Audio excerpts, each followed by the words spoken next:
Over the past 2 weeks, a silent war has been declared in Nyeri County, a war pitting men against women as well as husbands against wives. At least 2 women in the central Kenyan county last week chopped off the genital organs of their men, causing a stir across the country. Ni nani atawaoa wasichana wa Nyeri? Mimi naona pengine ni roho mbaya iko hapa. And now an enterprising businessman in Nairobi's Koinange Street has seemingly come up with an ingenious way of ensuring men keep their genitals safe in the event of a disagreement with their women.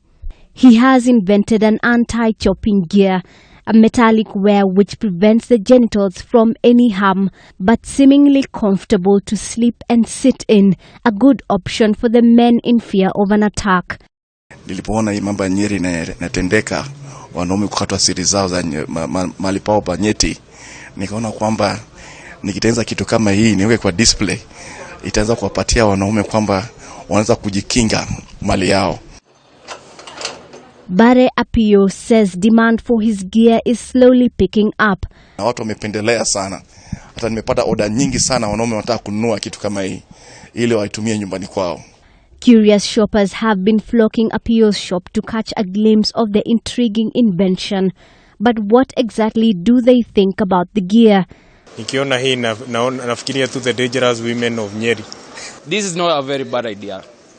You should get one, and when you go drinking and when you come back and you black out, at least you know you're protected. Your private parts are not going to be cut off. I think this was just for fun. I don't think anyone should do this. As in, it's insane, it's weird.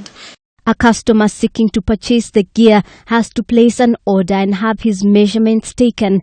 The gadget should be worn on top of other clothing to make it a bit more comfortable.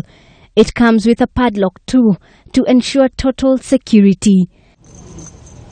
But one has the discretion on where to keep the key.